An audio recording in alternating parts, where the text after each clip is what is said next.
Erev Tov and good evening. Welcome to the third annual Evening of Learning in memory of the founding head of school of Kelman Academy, Rabbi Isaac Furman, Zichrono Livracha. I am Rachel Zivik, KBA's proud head of school, entering my 17th year at this very special place. Rabbi Furman's mission was to give as many students as possible the gift of a Jewish day school education, and we have created this scholarship fund in his memory to further that goal. This year, KBA is proud to have 218 students enrolled, including 41 new students. A number of these students would not have been able to attend if not for this important fund. No one would have been more proud to hear about the growth of our school than Rabbi Furman. In fact, that was always his very first question each time I went to visit him at his home in Chanticleer. I know that Rabbi Furman is kvelling, knowing that the school he loved so much is thriving. Rabbi Furman's legacy of values, academic excellence, and humor continue to be felt in the hallways at KBA. We keep his larger-than-life personality alive through educating the next generation of Jewish leaders.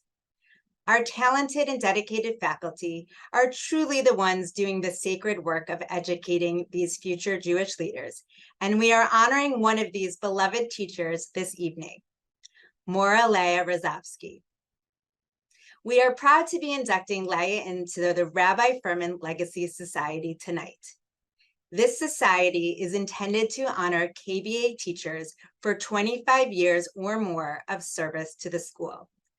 Leah has been dedicated to KBA for 40 years. During her tenure here, she has inspired and nurtured so many students, including my own children, Yael and Ari. She has shared her passion for Judaism and especially Tanakh and Hebrew with more than 2 generations of students, instilling in them a love of Israel, a love of learning, and pride in being Jewish.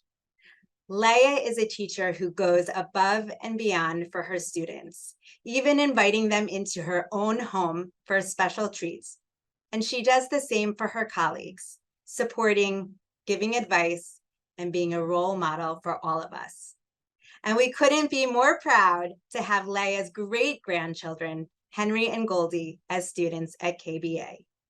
We are so grateful for Leah's hard work and commitment over the years. We want to thank the honorary chairs of tonight's event, Esther Furman, Jacob Miles, Phyllis Furman, and Jonathan Wagner, along with our amazing panelists, Ted Merwin, Chef Tova and Brad Duplessis, and Eliana Seltzer, as well as our moderator, Betsy Fisher. And of course, our dedicated and passionate Director of Development, Jamie Richmond. And we thank all of you who are here tonight to remember Rabbi Furman and to honor Leah Rozovsky and to support our special school, Kelman Brown Academy. I am honored now to invite Rabbi Englander and Chazan Pomerantz-Burrow of Congregation Beth El to share a few words.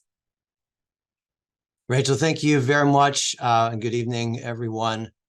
Thanks to everyone who has played a role in making this very special program in honor of a very special person happen. I was reflecting on what to share with you this evening, and reminded of a story that I am positive Rabbi Furman knew very well. It's one that Elie Wiesel himself was very fond of telling. And I'm not going to tell the whole thing because I think you may have heard it before, but the basic outline is that when the founder of the Hasidic movement, if you will, needed a miracle because the Jewish people were in trouble, he would go to a certain part of the forest to meditate. He would light a fire. He would say a special prayer, and the miracle would be accomplished. And generation after generation, certain aspects of this practice were lost. And finally, the Baal Shem Tov's great-great-great-grandchild or whatever it was, sitting in his armchair, his head in his hands, is called on to once again petition God, but he speaks to God and he says, I'm unable to light the fire. I do not know the prayer.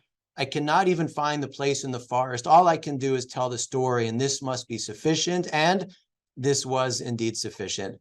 As most of you know, I did not have the honor of knowing Rabbi Furman personally. I never learned Torah from him directly. I never laughed at the jokes that he told in person, and I was never embraced by him either. I arrived to this community soon after he began his work in Yeshiva Shel Mala, the academy on high. But I can tell you and affirm for you that there are many Rabbi Furmanisms around Bethel, and I am sure there are many Rabbi Furmanisms around KBA, which he loved so very much. And I can play a role in making sure that this legacy not only continues, but his Torah is still taught. The aspects of his personality that touch so many people so very deeply continue to do just that. And I can also do my part in making sure that this community that he helped to build remains very strong, including through the connections between shuls and schools, and by supporting the wonderful Kelman Brown Academy, of which he was such an important part. Someone who did know him very well and knew him personally and heard his Torah and laughed at his jokes and no doubt was embraced by him, if those pictures in that beautiful slideshow are accurate, is our wonderful Chazan, Lisa Pomerantz-Borough, who's going to share a few words as well. Thank you, Rabbi Englander. Absolutely, indeed. And I do miss him every day, as so many of us do. And I miss his humor and his wisdom and his love and his stories and the candy that he kept in his pocket, M&Ms and jelly beans, which tasted extra yummy with the lint surrounding them. Zichrono livracha. I know that Rabbi Furman would be so very proud that Mora Leah was receiving this honor tonight. Both of my children were lucky enough to study with Mora Leah, and only her passion is only superseded by her compassion for all of her students. And one of the greatest things I could say is that even now, 7 years after my son Josh graduated from KBA, every time I see Mora Leah, she asks, you always ask, how's Josh? And the biggest thing I can say, the greatest thing is that you always compliment him still to this day, and nothing makes me feel more proud. So mazel tov to you, and thank you on behalf of all of the students and parents and everyone who's fortunate enough to learn from you. It is also my great honor to introduce Mrs. Barmack, another one of my favorite teachers, who did she teach my son Josh a love of history. You gave him tremendous work ethic and the ability to study and do well in school. Thank you so much. Mazel tov. It is my pleasure to introduce Leah Rozovsky, a teacher who has inspired hundreds of students over her long career at Kelman Brown Academy, a mentor to Judaic staff members, and one of my closest friends. Leah brings her love for Israel and the Chumash into every classroom. Rabbi Furman expected students to reach a certain level of knowledge by the end of 8th grade, and Leah makes this happen. She tells her students the stories from the Bible, always pointing out the ethical lessons that can be drawn. Respect for scholarship, warmth, and delicious treats are hallmarks of Leah's room. Kelman is a close-knit community, and new Israeli teachers look to Leah to help guide them through the curriculum and school culture. For those of us who have been fortunate to gather at Leah's home, there are not enough compliments to describe her wonderful cooking, beautiful flower arrangements, and elegant service. After almost 40 years of teaching at KBA, no one would be shocked if Leah retired. But for those of us who know her well, relaxing all day is not something that this strong, independent woman longs for. Leah looks forward to coming into school every morning, catching up with her many friends on the faculty, and teaching her students the words of the Bible. Now, let's hear from the newest inductee to the Rabbi Furman Legacy Society, Leah Rozovsky. Good evenings. Tonight's event, we are going to learn about the influence that Rabbi Furman had on Kelman Academy and on us as teachers. 40 years ago, I came to Cherry Hill for a job. I took with me all the references that I had from Berkeley, that I was supervisor of 5 synagogues of the teacher, and from Allentown from the day school. And I thought that this would be enough. And he looked at it and he said, writing?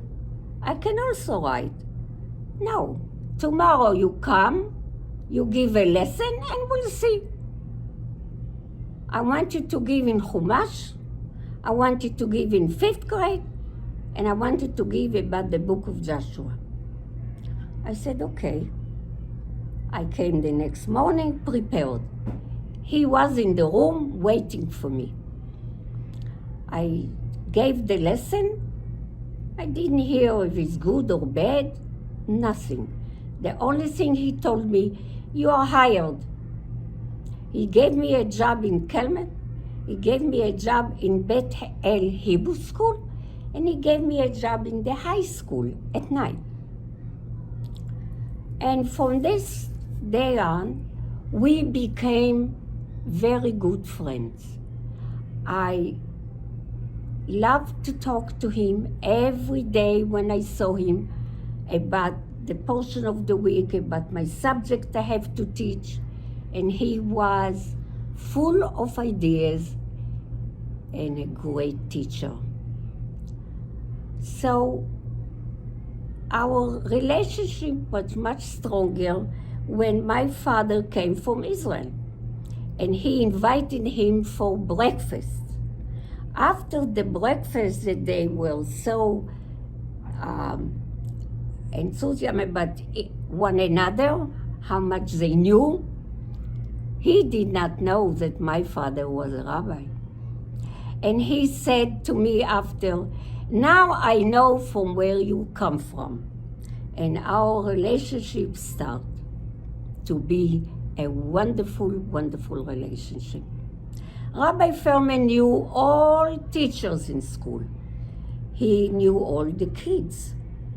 He used to come periodically to class, ask questions, teach them something, and make sure that they know the right things.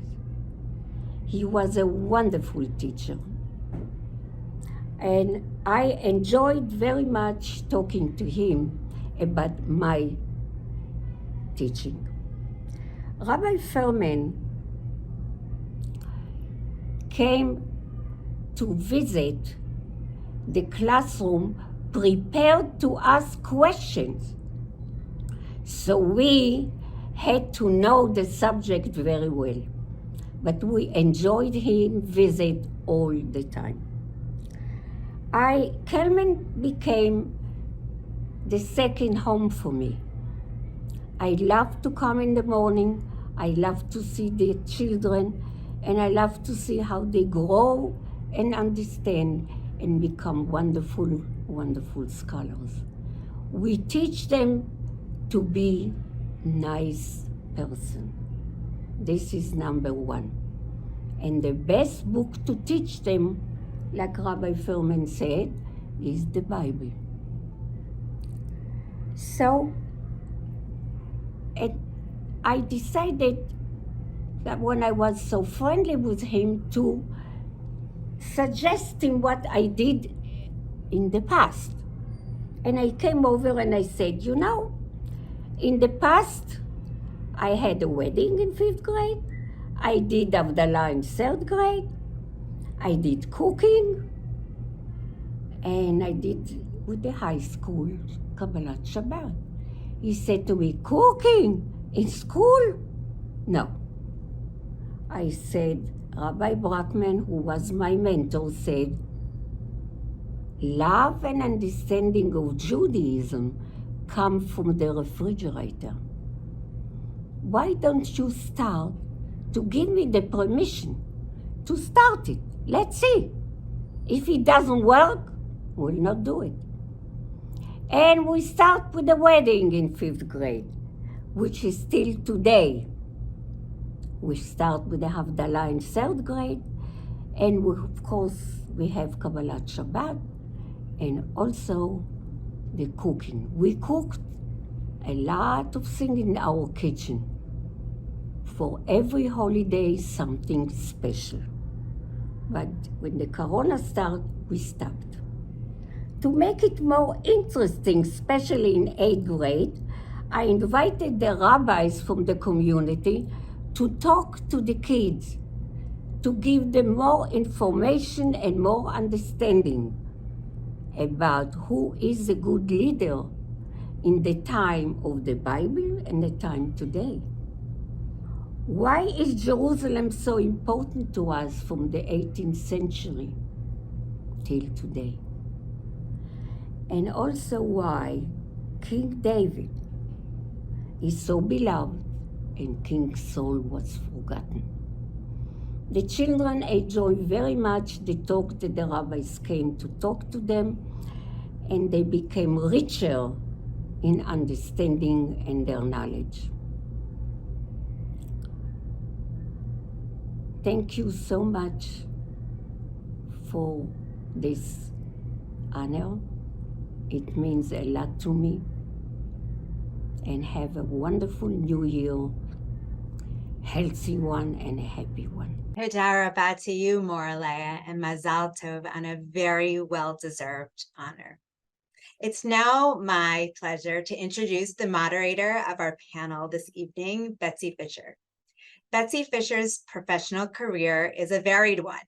She is a former public school special education teacher, disc jockey, dance teacher, event planner, party host, and MC.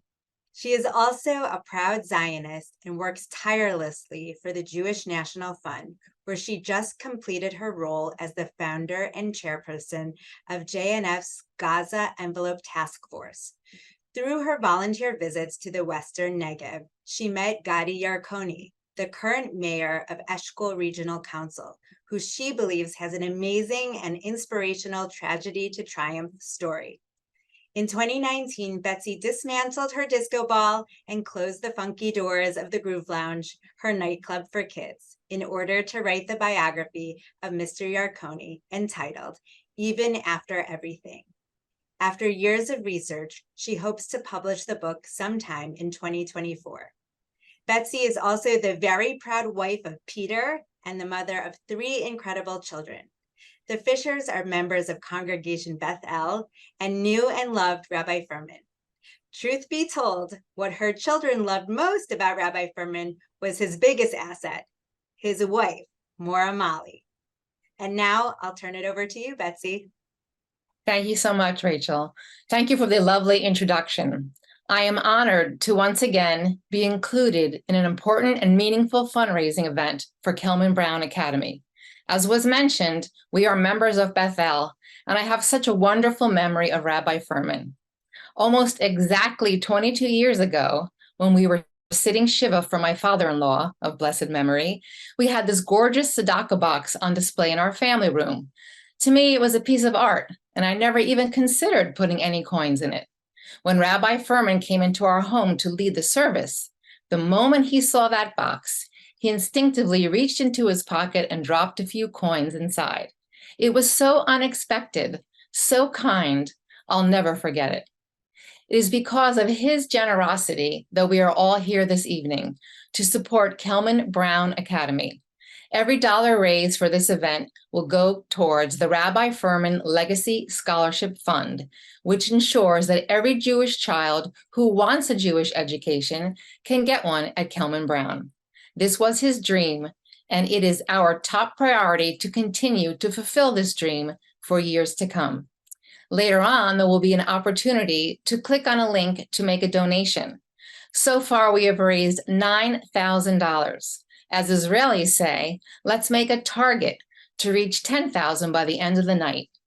KBA is so efficient, they will make it very easy to keep Rabbi Furman's legacy alive. Stay tuned for that link in the chat later on in the program. So let's get started. Introducing our panelists, we will begin with Eliana Seltzer, KBA's most incredible director of Jewish studies. Eliana began her teaching career at the Heschel High School in Manhattan, followed by her time at the Jewish Community Day School in Rhode Island. 12 years ago, she found her second home here at Kelman Brown Academy, where she currently fulfills a number of different roles.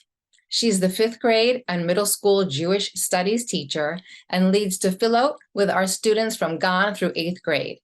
In addition, she plans all the Jewish holiday programs for the school, is the student council advisor, and is a member of the JSTEM team, and. Eliana lives in Cherry Hill with her husband Joel and 3 daughters.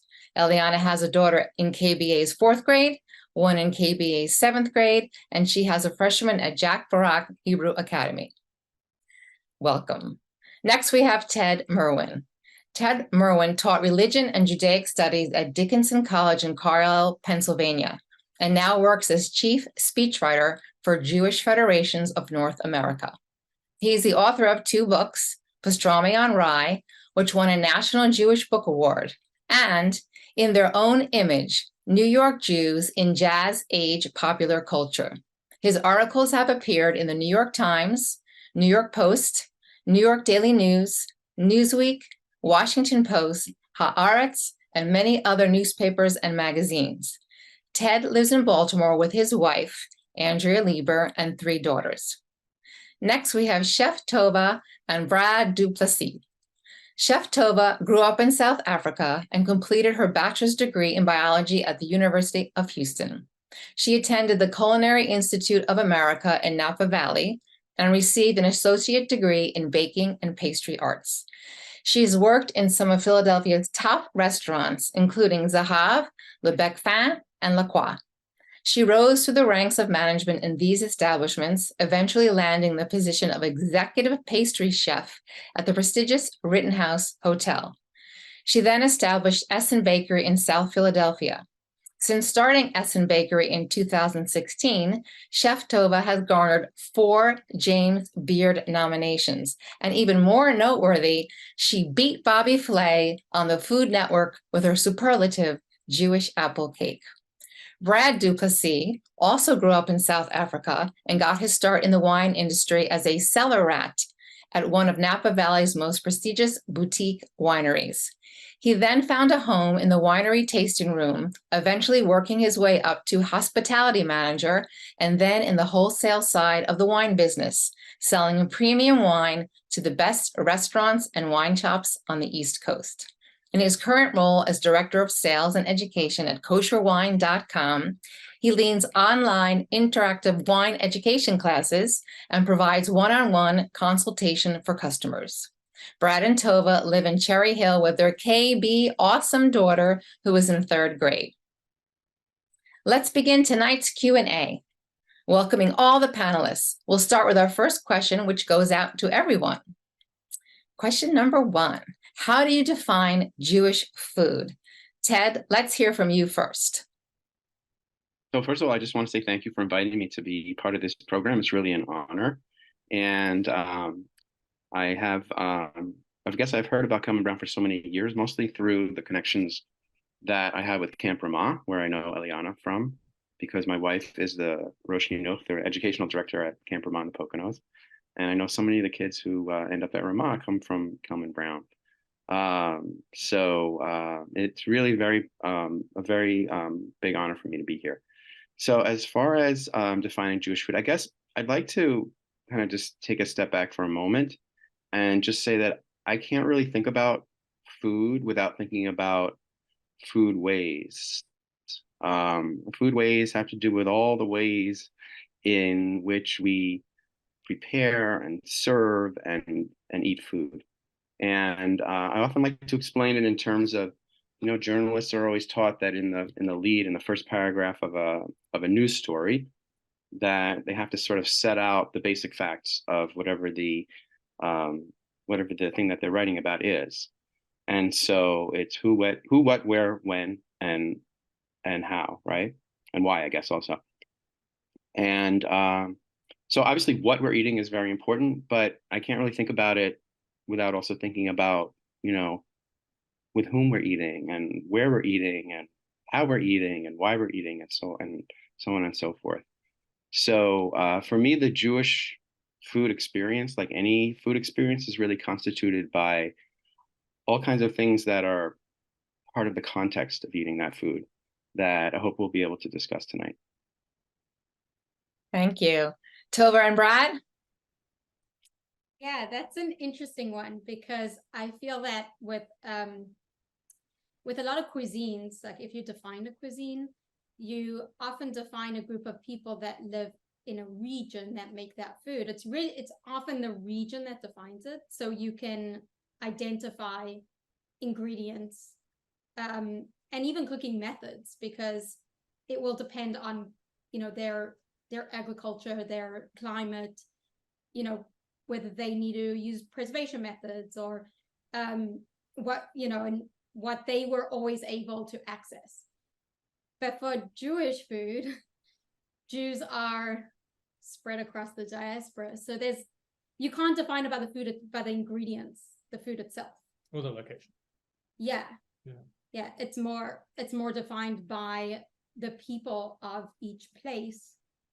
And so I guess it's defined by recipes cooked by groups of people in different areas. So there's like subsets of Jewish food, really. And we were talking about this earlier because we were like looking it over. And I think that also plays really nicely into like the oral tradition of Jews, right? Like Jewish food is Jewish tradition, which I think is really interesting. That is a lovely answer. Thank you.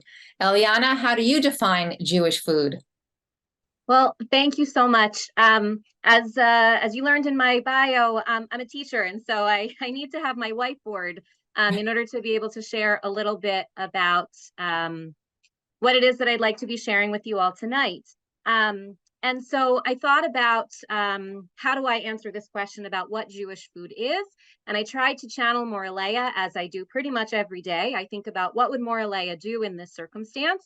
And the answer is we go to the Bible, right? So really, how do we define Jewish food? And I think the way that we do that is through what the Tanakh has to teach us about what food is really all about. And so I want to share just briefly, just a few sources from the Tanakh about what Jewish food is. So first of all, we learn in Dvarim that people don't live on bread alone, right? And that's a sense of we have to have faith in the process of bringing about food, and faith in the Creator who has given us this opportunity to food.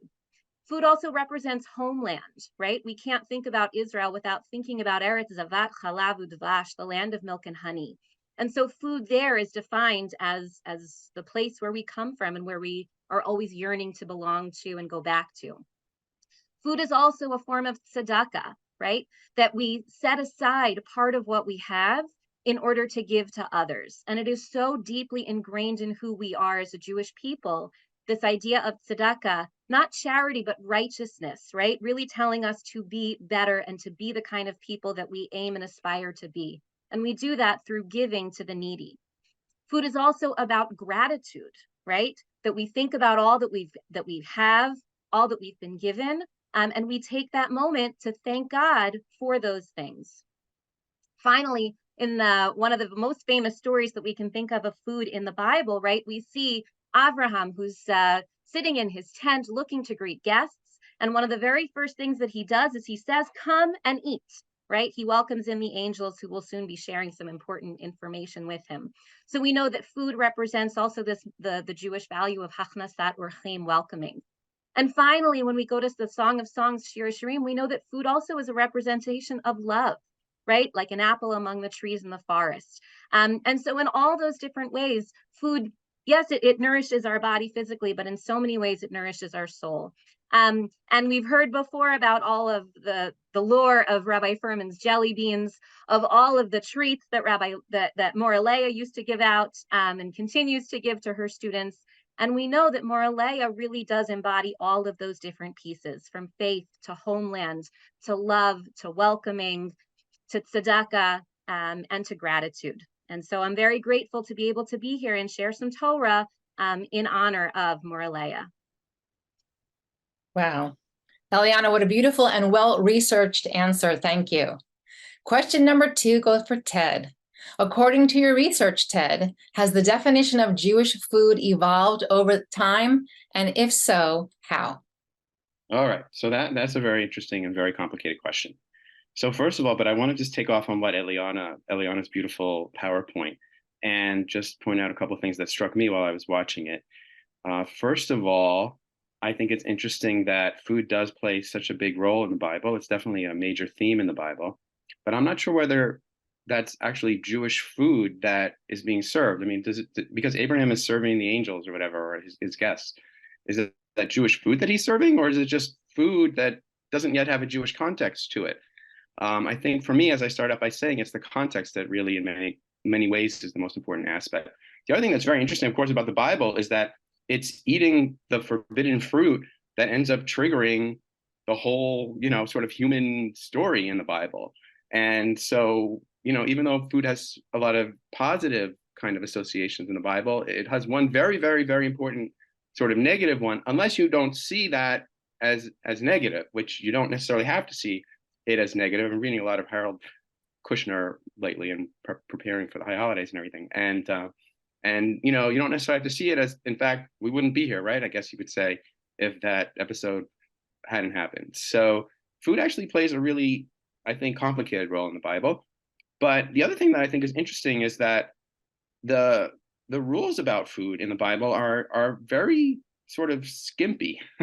There's not a lot about, obviously the Bible is the origin of kashrut, and yet we have very few rules that actually pertain to it. I mean, other than not boiling a kid in its mother's milk, there's not much else really. And the rules that are given like that are actually not very difficult to follow. I mean, you would think it would actually be hard to, like, you'd have to work pretty hard to like boil the kid in its own mother's milk, like that wouldn't happen that often. So I often joke that the only actual like Jewish food that's mentioned in the Bible is matzah, which is the most tasteless Jewish food that there is. But it has a Jewish, it has a Jewish context to it, and it sort of sets the stage in some ways for, the Jewish life that follows, in the sense that the Exodus is also this like huge, event of the kind of birthing of the Jewish people. So so it's really the Talmud that, what we think of as Jewish food, I think kind of starts to emerge. And that's for as much sociological reasons, I guess, as religious ones, as a way for Jews to separate themselves from other people, from not socializing with them, from not intermarrying with them, and so on and so forth, because it's hard to kind of really get to know people and to end up marrying them when you can't eat with them. And so over time, as Jews actually, certainly after the fall of the temple, right, and Jews are dispersed throughout first the Mediterranean basin and then eventually throughout Europe and throughout, nowadays throughout the world, yes, Jews develop all kinds of, ways of eating together for Shabbat, for holidays, and so on, making community in a way that's centered around the consumption of what they consider to be Jewish food, and yet it's always drawn from the culture in which they are living at the time. So that challah, for example, comes from the kind of breads that were being baked in medieval Germany and Austria, and gefilte fish comes from, Lithuania, and bagels come from Poland, and things like that. And so they're sort of adaptations of the local cultures that Jews are living in. So they're kind of Romanian foods or Hungarian foods or whatever. But at the same time, there's also a very interesting kind of way in which Jewish food has always been in a kind of conversation with kashrut, but not necessarily always completely following kashrut. But, the kashrut was always hovering kind of in the air over whatever Jews were eating, as if like, even if they're not eating that, they know even if they're eating something that's treif, they know that they're supposed to be eating kosher.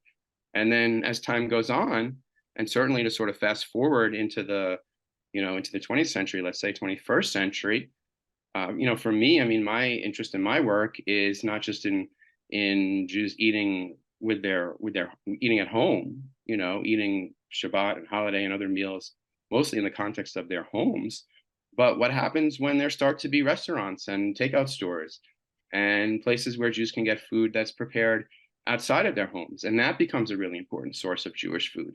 And again, there start to be options in terms of, foods that are prepared in a kosher style way rather than just kosher. So somewhat obeying the laws of kosher, and then in other ways taking liberties with them, maybe not mixing milk and meat, but not worrying whether the meat is kosher, for example. And then you have, in the years after World War II, you have the rise of packaged food and supermarket food, and buying cans of, food or jars of food in the supermarket. And that's a whole other sort of stage in many ways that many of us, or most of us, grew up with in terms of a lot of the Jewish food that we consumed, which was, again, not made by our mothers and grandmothers, but, was off the shelf, kind of thing. And now more recently, there's been a movement to, make Jewish food and other kinds of food, fresher and more sustainable and more artisanal and more whatever. And so, the ideal is that we're eating food that we are making ourselves, or that was made without pesticides, or made without, all kinds of ingredients and things, that preservatives and things like that. And actually just in the last, and then there was a whole sort of like internationalization of Jewish food. So it wasn't just, and we realized like, oh my God, we've only been thinking about Ashkenazic food. What about Sephardic food? Like what about people who don't come from this cultural context that the majority of American Jews come from? And then just in the last few years, there's been a whole other, sort of transformation in the way that many of us are thinking in terms of Jews of color.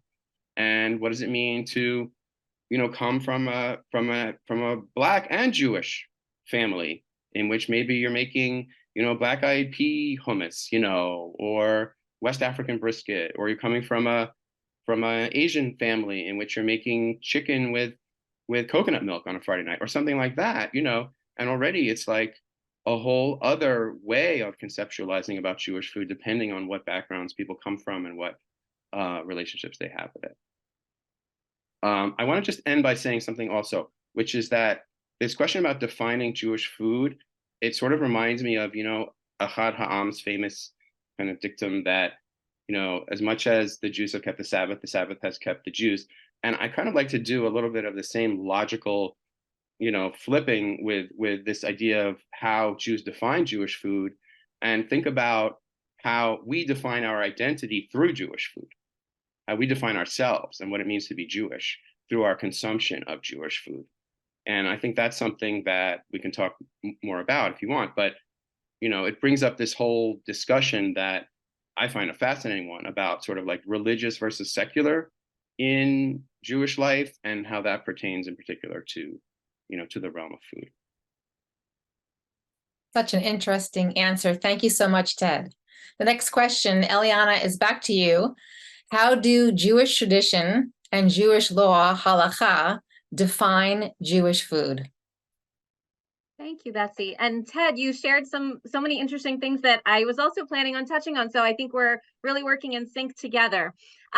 So you're right. When you think about how does Jewish tradition define Jewish food, right? We have to, again, go back to the Bible, and we look at some of the very basics that we have there, right? We know in Parshat Shmini, we get a very long list and some details about how do we define Jewish food, right?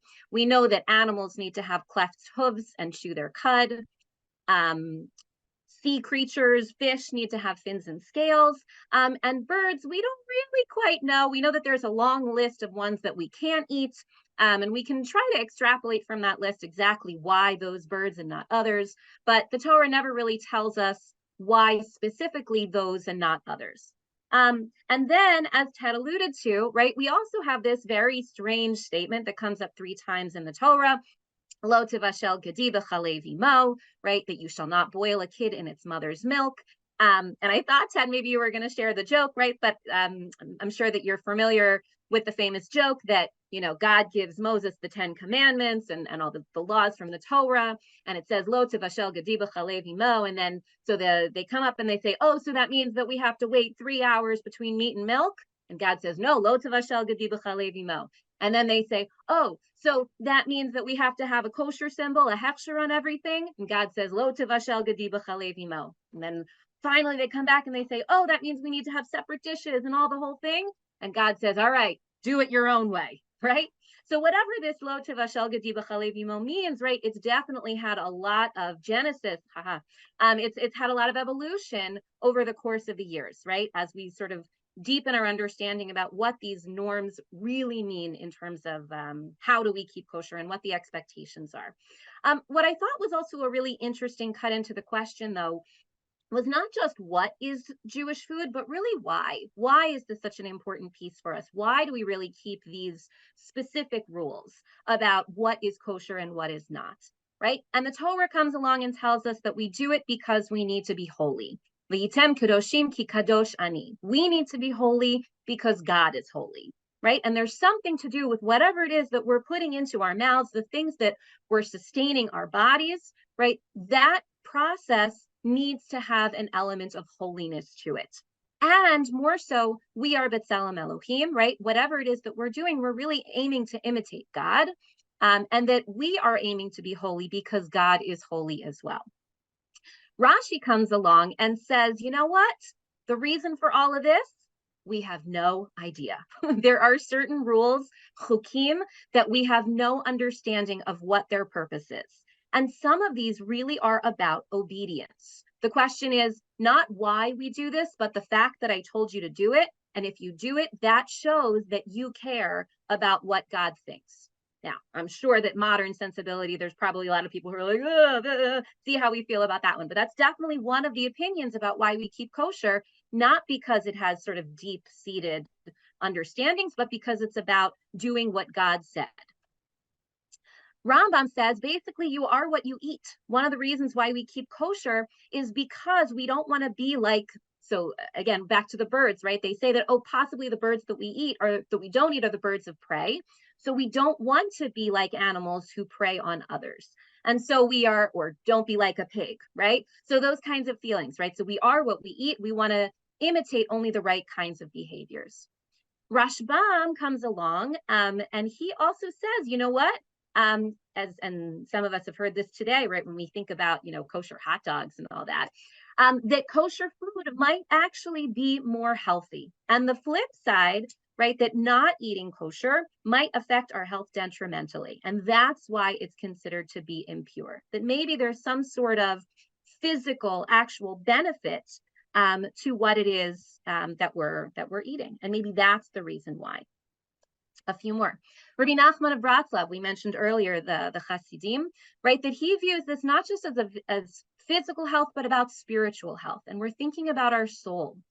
By eating properly, foolishness is subdued and the intellect is elevated, right? That this physical act in some way has a real impact on our spiritual well-being as well, and does something to our souls. And finally, back to the Torah, right? We know that when we say this in Birkat Hamazon every day, we eat, we are satisfied, and then we need to bless. And maybe food is all about taking that moment, those speed bump opportunities before we eat and after we eat to make sure that we feel grateful for it. So those are all some possibilities about why that we do the things that we do surrounding food. And as Ted mentioned as well, right, Jewish food has not just been defined by the specific laws in the Torah, but as you see, some other laws are having an impact on that as well. So for example, we know that if an animal is in some distress, it is our responsibility. It is an actual mitzvah, a commandment for us to take care of that animal. And that's been turned into the concept called Tsar Baalei Chaim, that we have to have concern for all living creatures. Similarly, the Torah teaches us that we need to treat our workers with respect, right? We should not take their wages. We should not hold their wages overnight, because this is the way that we treat people who are in our employ, right? Lo ta'ashok, respect for workers. And both of those important mitzvot, those important Jewish values have today been translated into something that we might deem, as Ted had mentioned, some ideas about ethical kashrut, not just sticking to the letter of the law, however that is defined by each of your, by your rabbis, by your community, but to really understand it in sort of a more holistic perspective. So for example, right, the food that we eat maybe needs to be more sustainable. looking into CSA's community-supported agriculture and making sure that the way the food is produced is treating our world with respect, treating God's creatures and creations with respect. Similarly, right, there's I'm a vegetarian, so it's sort of funny that I'm putting this out there, but for all of my meat-eating friends, right, I know that Whole Foods and Grow and Behold have become really big and popular things that are out there, because it's not just about the kosher food and making sure that the shechting is correct, but all the processes that lead up to it also need to take into account Tsar Baalei Chaim, right? So organically raised, local, grass-fed meat, making sure that the animals aren't suffering and really thinking about their well-being is also part of what it means to be ethically kosher. And finally, ethical treatment of workers, right? The Maglei Tzedek, the Tag Chevrati, the Tav HaYosher, the Magen Tzedek, right? Not just to think about if your food is kosher, but your workers aren't being paid accordingly, then maybe you're actually not following the spirit of the law. Maybe you're only kosher in one sense, but not kosher in the full sense that we would really hope to be. And so I think that's, as Ted had mentioned, really an interesting way of thinking about the way that Jewish tradition has expanded its understanding of what Jewish and kosher food really means. Finally, we learned from the Talmud that when the temple was standing, the altar atoned for a person. Now that the temple has been destroyed, it is a person's table that atones for him, right? That our table really is that place where we come together in holiness, where we can bring together all the people that we need, and where we can really do what it is that we need to atone for our sins and to make the world a better place. And as we're thinking about Rosh Hashanah coming up, I know we're all sort of have that on the brain. So we'll end it with that for now. Thanks, Eliana. What a detailed answer. You have given us a lot to think about. The next question is for Tova and Brad. As Jews growing up in South Africa, what are some of your memories of Jewish food, and how does that impact what you choose to make and bake in your bakery? So I'll start with the first part because I don't bake in the bakery. But growing up in South Africa, we ate like South African food in our house. Like as Americans, I grew up eating like meatloaf and stuff, I guess. I don't know if you did, but like so we grew up eating like South African food, and Which is delicious, but it's not what we're talking about. So my real connection to Jewish food, or what I saw as Jewish food in my childhood, was food at shul, specifically at the Kiddush after services on Saturday lunch or Saturday afternoon. It was always like really special. It was like big spreads, and it was kind of over the top. If I think about it now, the culture in South Africa was just wild. There were shuls in Johannesburg were really competitive with having like the best Kiddush. It really was like a way to, increase your membership. No, I get it. It was a competitive thing. I feel like if you ask people about stuff, they'd be like, they'd be like, I go to the shul because, right? There were like two things, like the choir or the Kiddush. Yeah, and so Kiddushes in South Africa always have lots of different herrings. We had like curried fish balls. Mm-hmm. That was the thing. And correct me if I'm wrong, but were the pastries at Kiddush like dairy? Because they were always better than any other pastries that we had. At Linksfield, we had dairy. Kiddushes were dairy. They were dairy. So the pastries were even better because they were dairy. Cheesecake, oh my god, yeah. so good. Anyway. So good. So now carry on. Every once in a while, I was like a meat Kiddush, and I was like, oh no, cheesecake. But yeah, so yes, shul for sure is a huge one for me. I did have a lot of Jewish food at home. My mom cooked a lot. Her mom's American.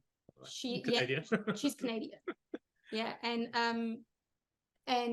but her father's Austrian and her mom's American, and she grew up with like only Jewish food basically.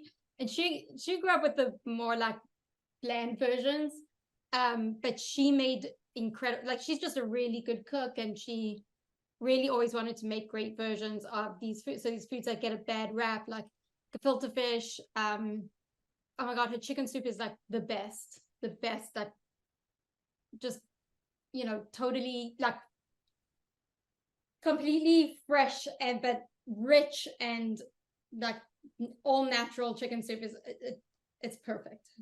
I still make her chicken soup. I make it at the bakery actually. But yeah, so that's my mom. And my dad's mom, my grandmother, she cooks very well. And she always put on a big spread to break the fast on Yom Kippur. And her food was so consistent. She just made everything perfectly and nailed it every time. She was like, I don't know, she was like a surgeon to me as a cook. But she would make tongue. She would always get from a butcher, I think, a whole smoked turkey. But then she would make all these different pickled herrings. Yeah, she'd buy salted herring and then rinse it and then pickle it herself and make all these different versions. A pickled cucumber salad that was like perfection. What else? Chopped liver. She made amazing chopped liver. And the whole family loved these things. And my aunt would make these cinnamon buns and we called them bulkas. Like everything had like a Yiddish name. But I don't know, South African Jews just really held on to these recipes through the generations. And I definitely saw that in my grandmother. But as far as the bakery goes, I don't reference the stuff from my upbringing a lot, except that I really loved growing up. I made challah with my mom every week. And I loved rugelach and babka. We used to get those from the bakery. We used to get rugelach every week for Shabbat. And my mom would make babka with me on the occasion. And we just had this like Israeli bakery that, made all this stuff. I mean, I will say, like when I decided to open the bakery, when I thought of this concept, I wasn't trying to recreate that at all. Those weren't amazing versions. I loved them as a kid, but I, had experienced pastry all over the world, and I'd gone to culinary school, and I was a pastry chef by then, and I knew I could make better versions of what I grew up with. So that was really the intention. But that's always going to be like those are the, I would say, focal cornerstones. Yeah, those items, the babka, challah, rugelach, those yeasted doughs are like, the central part of But that. also, like when you decided to make rugelach, you wouldn't, you made black and whites, right? Because there was like an expectation that black and white had to be it. Not grow up with black and white. No connection to my childhood at all. But there was like a Jewish bakery, it had to have black and whites. Like the customers just expected. I'd lived in America for years and I loved them. But when it came to rugelach, like there was no way you were gonna make the Deli American style rugelach. No. You were only going to make that childhood style. we would get these rugelach from an Israeli owned bakery that made the yeasted version, the soft gooey ones. I knew that that's the rugelach. I'm just not into the American, the cookie type. So I always knew that I was going to make my version of that rugelach.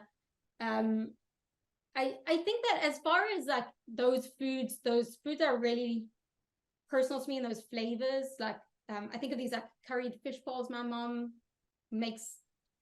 She used to make either gefilte fish or these curried fish balls every week.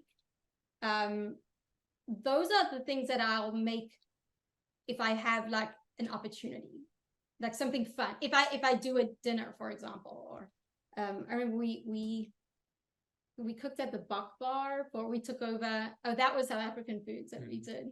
We took over the Bak Bar for a couple nights and made all these South African foods. So yeah, I'll use those opportunities to make those foods that I grew up with.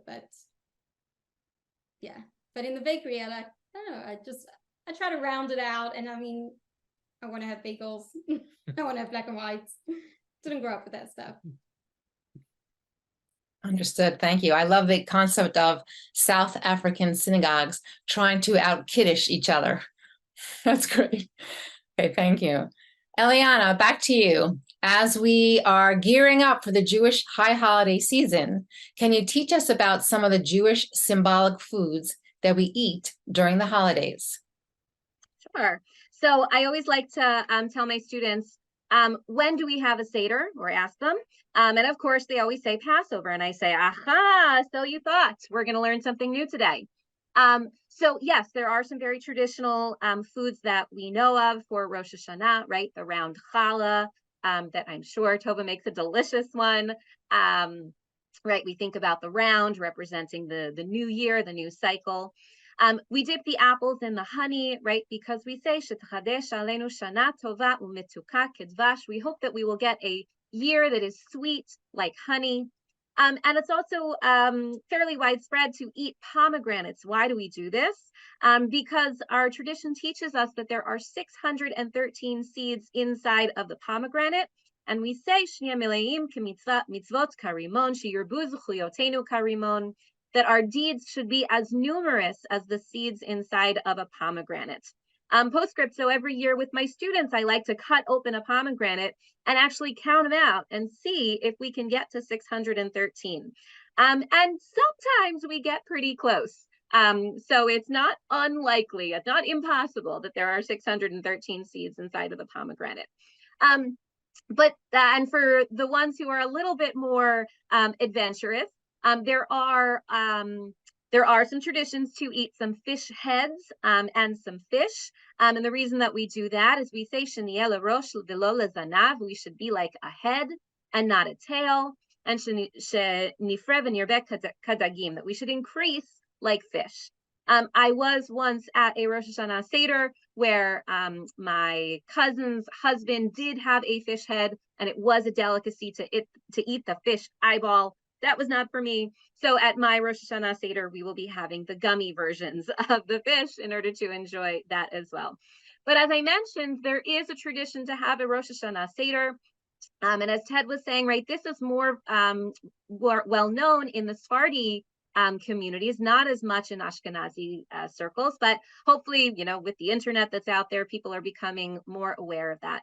And it goes back to the time of the Talmud, where Abaye said, now that you said that an omen is a significant matter, a person should always be accustomed to seeing these on Rosh Hashanah: squash and beans, leeks and beets and dates, as each of these grows quickly and serves as a positive omen for one's actions during the coming year.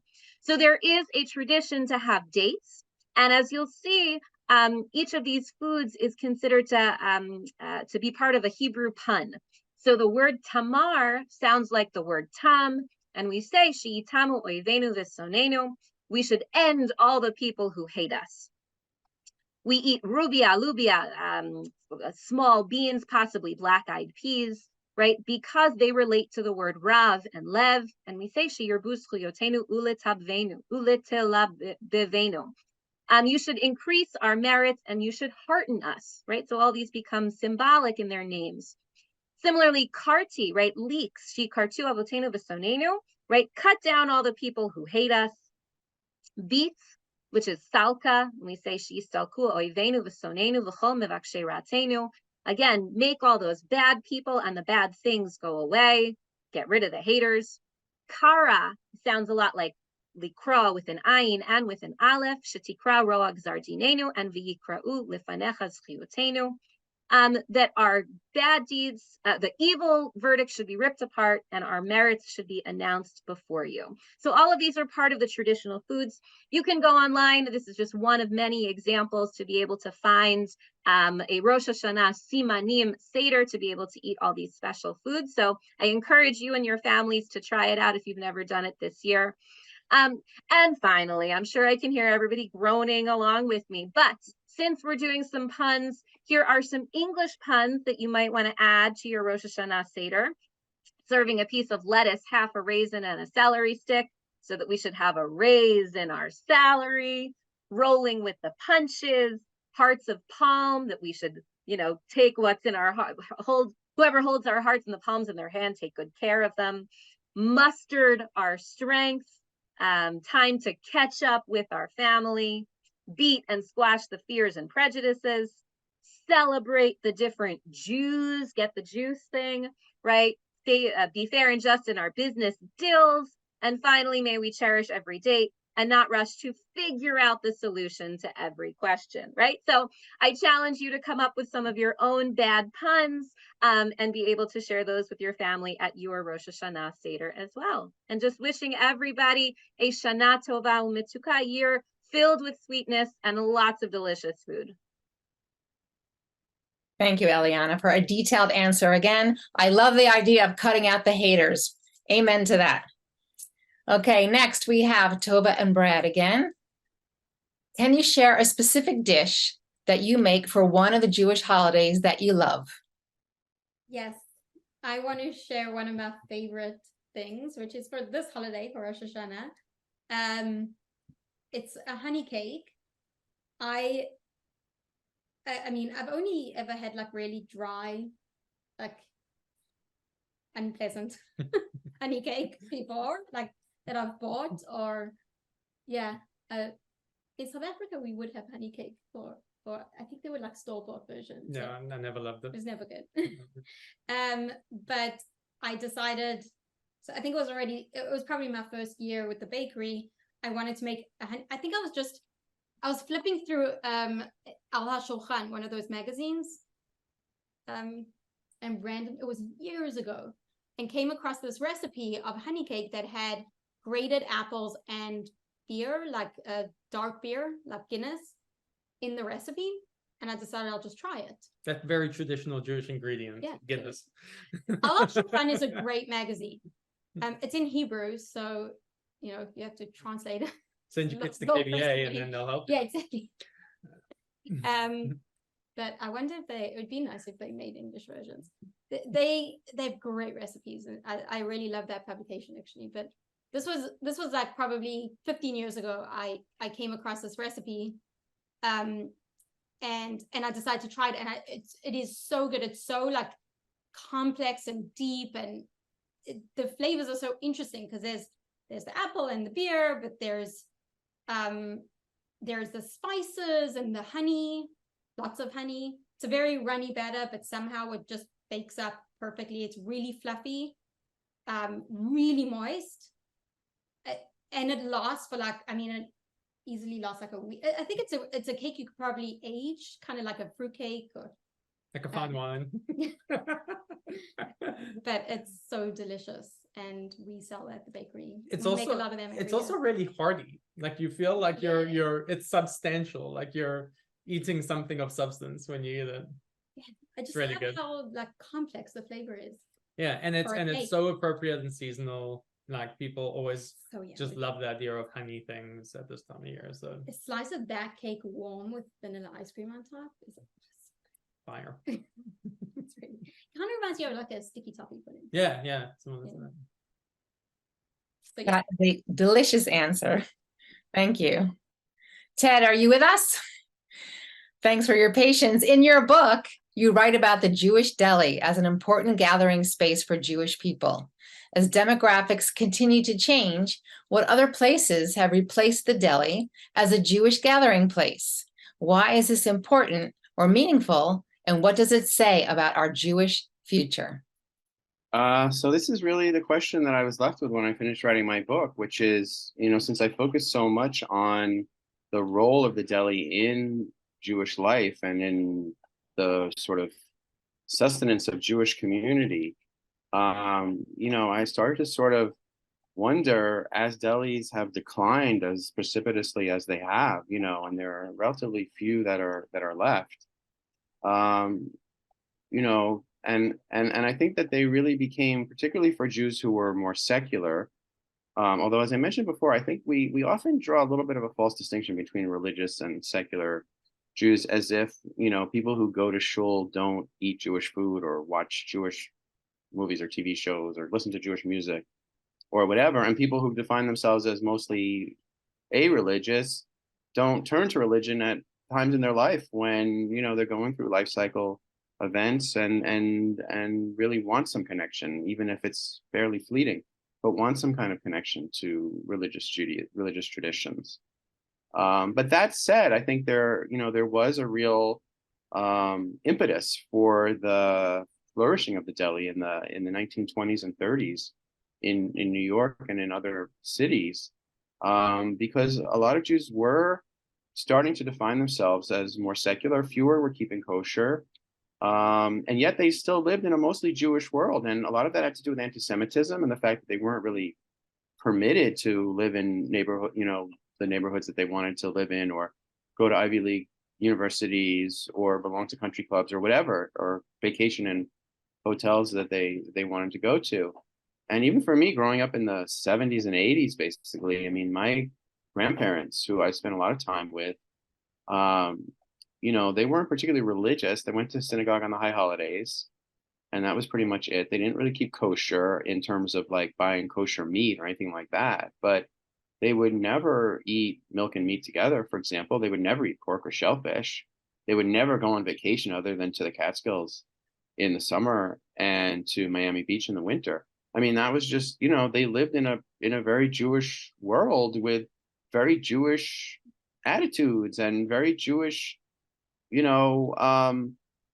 connections. And so that was really the time that the Jewish Deli really kind of came into its own in many ways, was, to sort of serve that generation, which was really the second generation, the children of immigrants.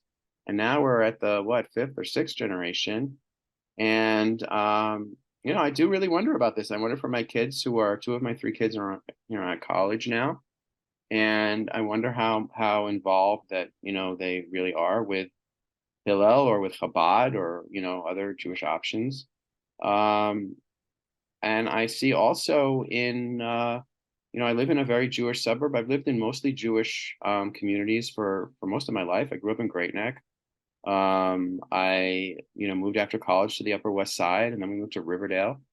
And now I've lived in Harrisburg, in the sort of the old Jewish section of Harrisburg, and now we live in Pikesville outside of Baltimore. So I've spent most of my life living around other Jewish people, but I know that those kinds of neighborhoods are pretty rare nowadays. And it was those kinds of neighborhoods that really sort of enabled, different Jewish restaurants and takeout stores and whatever to flourish. Once Jews are not really living in close proximity to one another, once Jews don't have other Jews as a majority of their friends growing up and even into young adulthood. I remember a study once that I thought was fascinating, a demographic study that showed that the strongest predictor of Jewish identity in America was the zip code that one grew up in and the number of Jewish friends that one had. And I know that Kalman Brown is like a great example, actually, of a place that's promoting those kinds of Jewish friendships, and that probably as much, as important as the Jewish education that they're getting in terms of strengthening and forming their Jewish identity. So, I mean, I don't know, other than synagogues and JCCs and Jewish day schools and Jewish camps and maybe, Jewish film festivals or theaters or things like that. I'm not sure really what the Jewish gathering spaces of the future are going to be. I can tell you that to the extent they're successful as Jewish gathering places, there will be food that is somehow a very important component. That Jews gather around food. That's just what we do. And what that food is, I don't know. I mean, my kids are not really as, a lot of this has to do with nostalgia. My kids didn't grow up the way I did. I grew up with, very much Jewish delis and Jewish bakeries and, the kinds of places that my grandparents, would take me to. My kids haven't really grown up with that. I think when they think of Jewish food, they're just as likely, if not more, to think about Israeli food and Middle Eastern food than they are to think of Ashkenazic Jewish food that so many of us, kind of still have as our default. And as I mentioned before, that's changed to some extent over time. But I think it really is the food that you grew up with and that you have those childhood memories of. That's the most powerful for you in terms of your Jewish identity. And, so I think the Jewish foods of the future may be different from what we might think of for the most part as Jewish food. And that's okay. I mean, there's nothing wrong with that. But there is there is an effect that assimilation has. I mean, as fewer and fewer Jewish kids take advantage of a Jewish education or go to Jewish camp or live in Jewish communities or have Jewish friends, or hang out with other Jewish kids in college and grad school and so on and so forth. I think that, and as the intermarriage rate has really skyrocketed, which I'm not saying is necessarily a negative thing, but I'm just saying that it tends to lead toward, I mean, kids who come from intermarried households, they have positive feelings and memories of the identities of the foods from both sides of their family. They have their Jewish foods that they grew up with, and they have whatever their other parents' foods, that they grew up with. And, maybe that balances out, maybe it doesn't, I don't know. But, I think it's very hard to sort of turn the clock back. We can't really turn the clock back. And so I'm very curious to see what those, Jewish gathering places of the future are. The thing that really kind of, worries me the most is the surveys that have been done of Jewish people in their 20s and 30s that show that when you ask them, what's most important in terms of their Jewish identity, Jewish food is not at the top of the list. But even more importantly than that, belonging to a Jewish community is not at the top of the list. In fact, it's towards the bottom. So they don't see the need to be connected to Jewish community, to be Jewish. They say that they can be proudly Jewish in other ways. And I'm sure that's true to a large extent. And some of that may have to do with food, but it may be eating food alone or, whatever, like not necessarily eating food in the context of community. And I don't know how much that can really survive or how much that's really a blueprint for a positive Jewish future. So I try to be optimistic. I mean, I really hope that there's going to be obviously a future for, non-Orthodox Judaism and for Jewish food as a kind of, glue that will keep Jews together. But I think there are signs that point in different ways. There are, a lot of delis have closed, for example, in terms of delis, which I know the most about, but there are new delis that are opening all the time and are serving, often much more sort of, healthier, more sustainable. I mean, one thing that we haven't talked about so much is how much a lot of Jews have turned against Jewish food over the years because it was seen as not being healthy, and so nowadays there's a real whole Jewish food movement, that's trying to create healthier Jewish food. And I'm sure that Brad and Tova are much more knowledgeable about this than I am, that's what consumers want nowadays is they want to have their cake and eat it too, so to speak, in terms of having the traditional, the things that they remember from their childhoods, but also having it be healthier. And, so things are changing. I mean, things don't ever stay the same. And from one generation to another, there's always going to be a new approach to Jewish food. There's always going to be a new approach to Jewish community. And those things for me always go hand in hand. Thank you, Ted, for that deep answer. I know I am very interested in going out and buying and reading your book, so thank you. And before our final question, we are going to turn your attention to the chat, where you will find the link to make a donation after the program. We have almost reached our goal, $500 more to go. Let's keep Rabbi Furman's memory alive and make a donation to the Rabbi Furman Legacy Scholarship Fund so that KBA can continue making Jewish education accessible to all Jewish children in our community. Okay, for our final question, this one goes out to all the panelists. Here we go. How does food create community? Eliana, you can go first. No whiteboard for this one, just speaking from the heart. I think back to in the video when Moralea was speaking about the importance of the cooking that she would do at school and how much that relates to the memories that the students make at Kalman Brown Academy. And as the teachers, I think we are very intentional about all the things that we do. And I think specifically we are intentional about the kinds of memories that we are making for the students, the nostalgia that we are building for them, that when they look back, they think about this was meaningful, this was important, and this is something that I want to pass on to my children, God willing, one day. So I'm thinking about Moralea making the charoset for the Passover Seder with the students, and that being an experience that really builds community, about having our 5th through 8th grade Shabbaton and having the students make the challah and be a part of the food preparation. And again, all that's important because it builds within them the opportunity and the ability to learn how to do it, learn how to do it with friends, as Ted was saying, that's such an incredibly important part of the community, and then be able to pass that down in the future one day.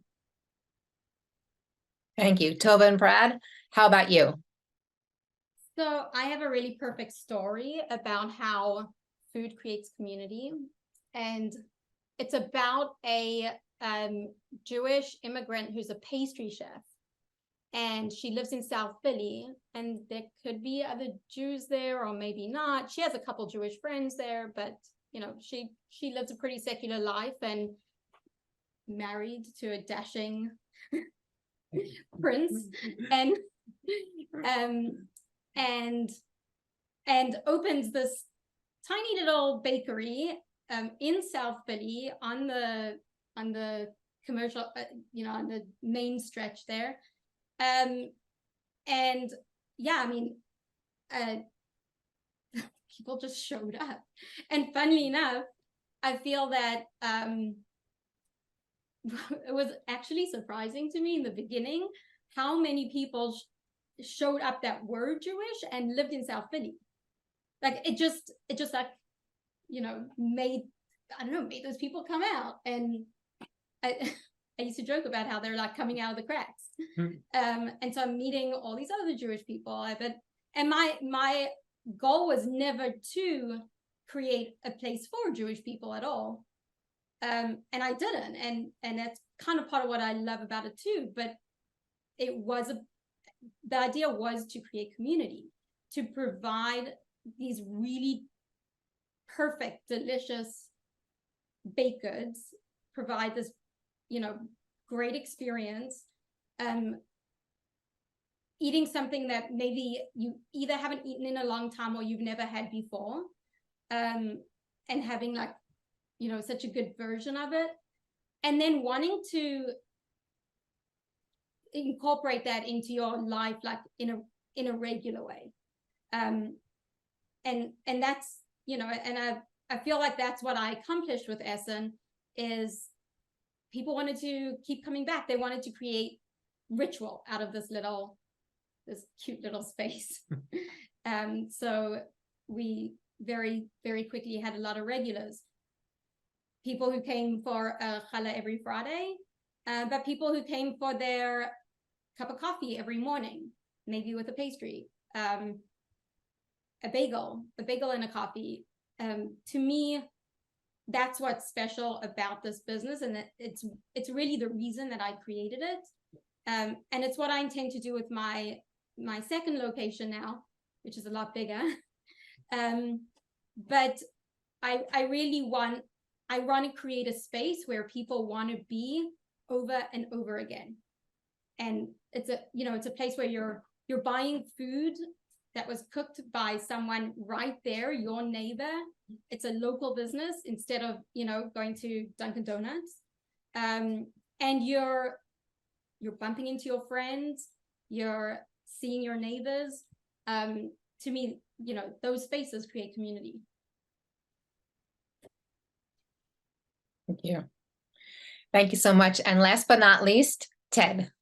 Yeah, I would answer that in a couple different ways. I mean, the first one I would sort of steal from my wife, who also studies Jewish food, but in a very different context in terms of like ancient Judaism and ritual meals between God and the people and whatever. But I know when she speaks about Jewish food, she often starts with a quote from Emile Durkheim, who's a famous French sociologist.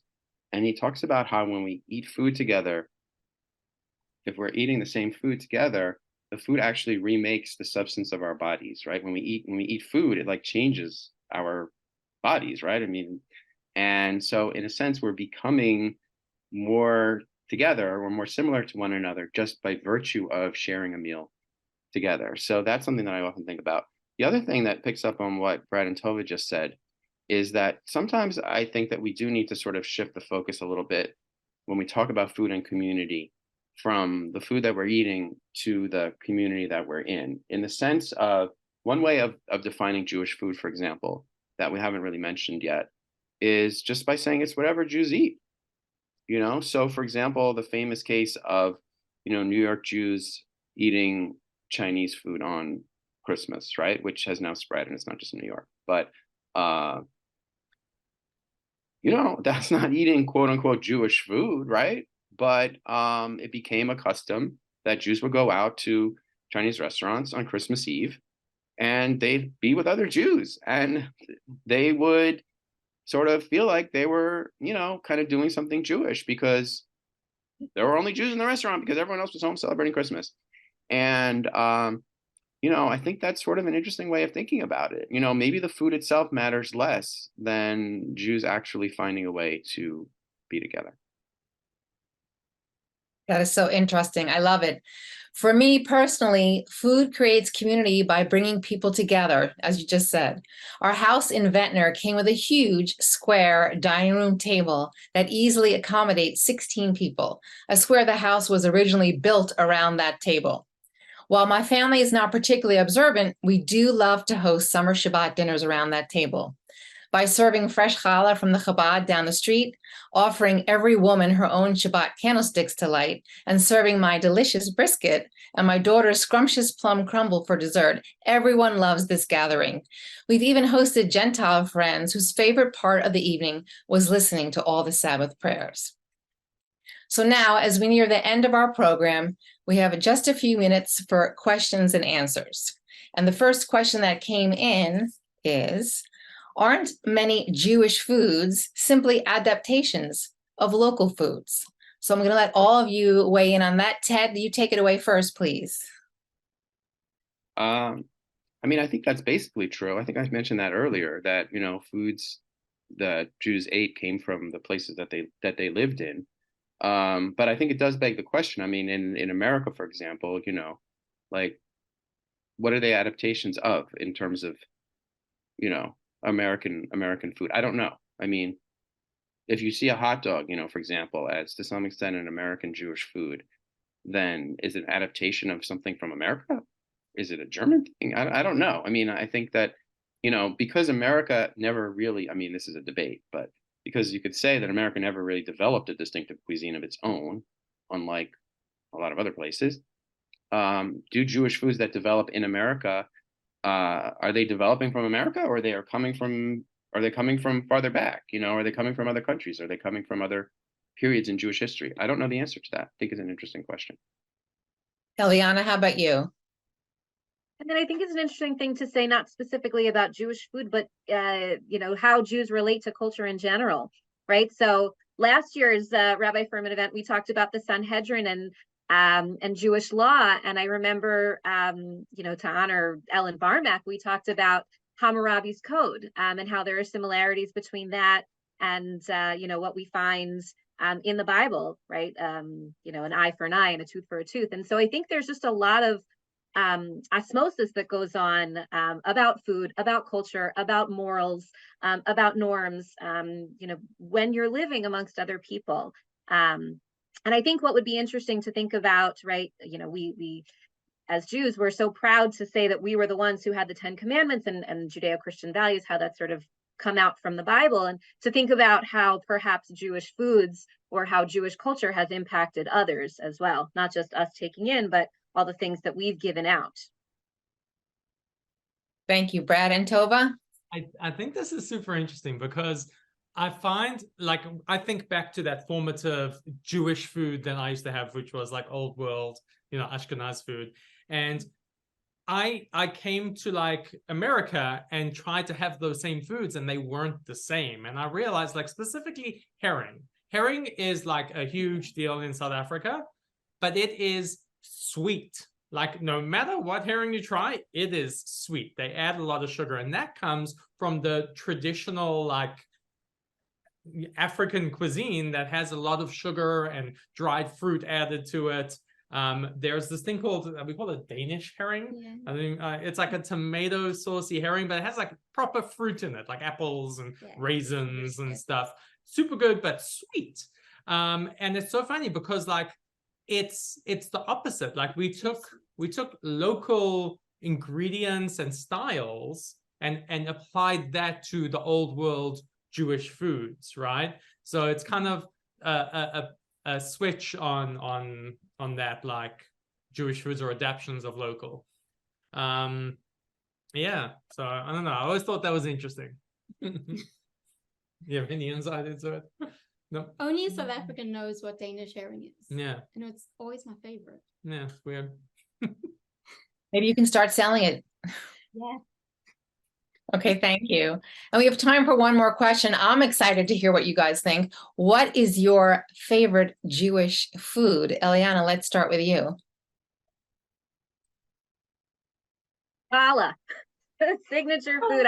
I like to talk to my students and my kids about like, what's your signature mitzvah? What's the thing that really holds tight to you? And for me, it's making challah, you know, making it in the morning, getting the dough ready in the morning before I leave, coming home after, you know, a day at school on Friday, and then the whole house smells of it.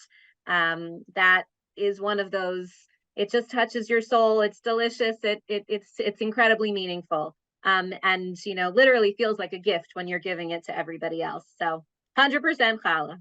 Okay, one vote for challah. Ted, how about you? Me, it's actually kasha varnishkis. Do I have to explain what that is, or is everyone going to know what it is? I know. It's my husband's favorite too. I know what it is. Okay, fine. Okay. No, you go. No. I mean, I don't know if I have to explain what it is, but I mean, it's buckwheat groats with bow tie noodles, right? But it's just very satisfying. It's kind of unusual. It's not something that I think most non-Jews really have ever had. They may have had other kinds of grains and things like that. Although I think kasha is botanically an herb. I think I once read that, which sounds really strange, but whatever it is, however it's classified, it's my favorite because it reminds me of my grandparents and my grandmother would make for Rosh Hashanah. Do you have with gravy? Do you like it with gravy? Yes. Excellent. Thank you so much. Okay. Duplessis, what do you say? For me, it's actually gefilte fish. Probably unpopular opinion, but good gefilte. My mom made the best gefilte fish, and I love it.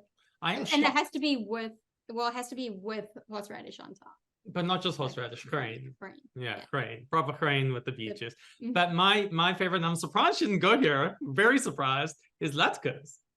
Latkes are by far like my favorite thing in the world. I would choose, they're like my desert island thing. Like latkes are my everything.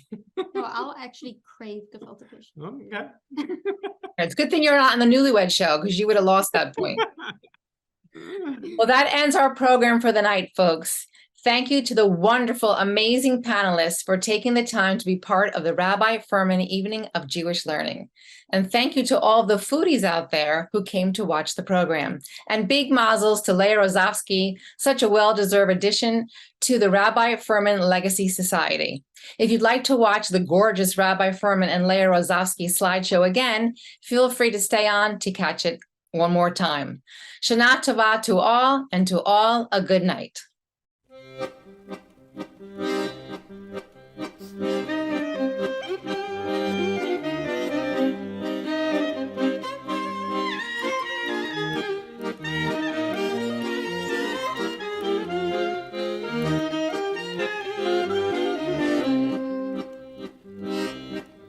Wenn ich bin 13 Jahre alt geworden, bin ich geworden Bar Mitzvah. Ich bin gegangen arbeiten, nicht gekommen, sie kein Kitzwe.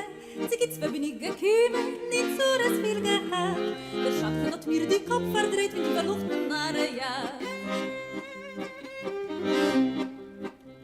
Ich hab geschrieben neu, in Bad gestellt die Lippen. Treffen soll die Sonne, es hat mir getroffen die Klippe. Komm will man hassen, ist mein Ärger wie geschwärmt. Man wird schon bald begrüben, es muss und der Maria. Simantov und Mazeltov und Mazeltov, Simantov, Simantov und Mazeltov und Mazeltov, Simantov, Simantov und Mazeltov und Mazeltov, Simantov,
לפניי שנים רבות מספור. אני שואל ומתפלל, טוב שלא עבדה עוד התקווה. עובר מזמור מדור לדור כמעיין מאז ועד עולם. אני שואל ומתפלל, טוב שלא עבדה עוד התקווה. חי חי חי, כן אני עוד חי, זה השיר שסבא שר אתמול לאבא, והיום אני עוד חי חי חי, עם ישראל חי, זה השיר שסבא שר אתמול לאבא, והיום ימים ימיי ולילותיי ושמי עמוד האש עוד קם, השיר בלי די אפרוס ידיי וידידיי אשר מעבר ים. אני שואל ומתפלל, טוב שלא עבדה עוד התקווה. חי חי חי, כן אני עוד חי, זה השיר שסבא שר אתמול לאבא, והיום אני עוד חי חי חי, עם ישראל חי, זה השיר שסבא שר אתמול לאבא, והיום שמעו אחי, אני עוד חי, ושתי עיניי עוד נישאות לאור. אז כל לחי, לכל אור חי, לבניי המבקשים לחזור. אני שואל ומתפלל, טוב שלא עבדה עוד התקווה. חי חי חי, כן אני עוד חי, זה השיר שסבא שר אתמול לאבא, והיום אני עוד חי חי חי, עם ישראל חי, זה השיר שסבא שר אתמול לאבא, והיום אני חי חי חי, אני עוד חי חי חי.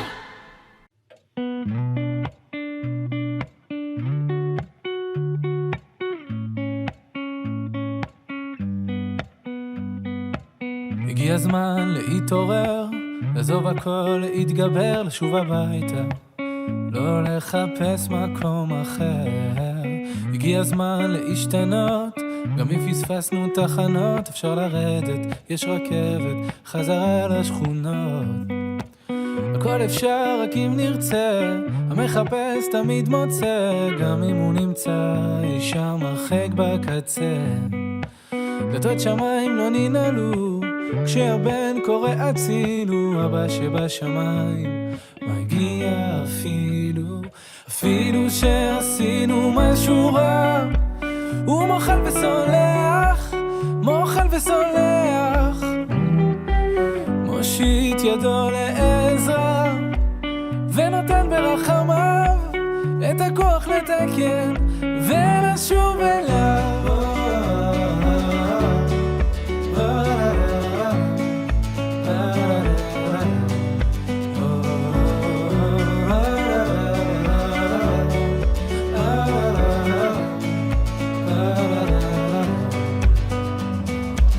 הגיע הזמן להתחרט, אם כבר לברוח אז מאחת, אם כבר לקחת אז לקחת בשביל לתת.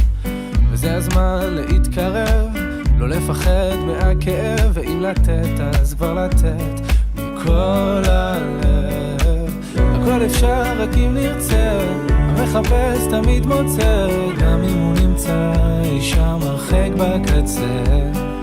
דלתות שמיים לא ננעלו, כשהבן קורא הצילו, אבא שבשמיים מגיע אפילו שעשינו משהו רע. הוא מוחל וסולח, מושיט ידו לעזרה, ונותן ברחמיו את הכוח לתקן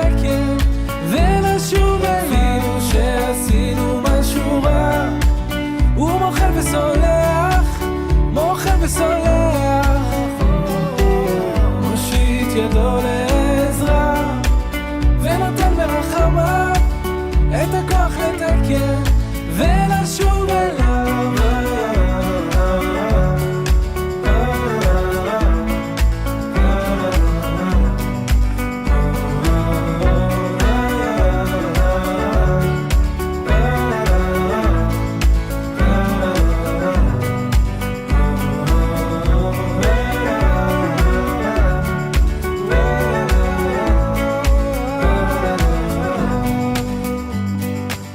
הגיע הזמן להתעורר, לעזוב הכל, להתגבר, לשוב הביתה.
למה את מסתתרת?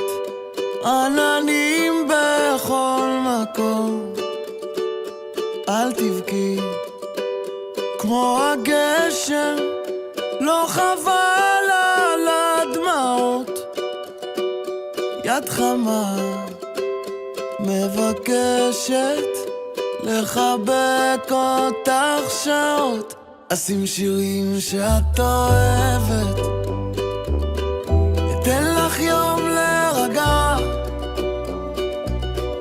אני נגנב כשאת צוחקת ככה אליי. תגידי מה את מבקשת, שלא יהיה לי שום תירוץ. כשאין מילים את מתרגשת ככה אליי. תחייכי, זה יפה לך, זה עושה לי את היום. אם פתאום את נרדמת, תחייכי גם בחלום. מטוסים בשמיים, אנשים על רכבות, אל תבכי קרן שמש, זה הזמן שלך לחיות. אשים שירים שאת אוהבת, אתן לך יום להירגע.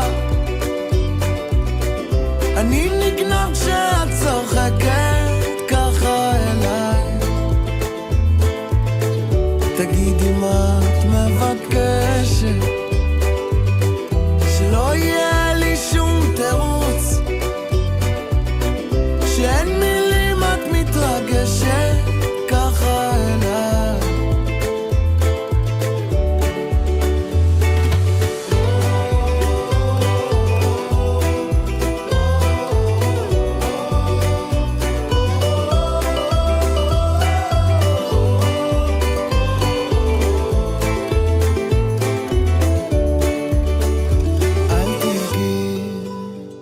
קרן שמש, קחי לך בית אחרון. איך תמיד את אומרת, ניפגש עם אור ראשון. אשים שירים שאת אוהבת,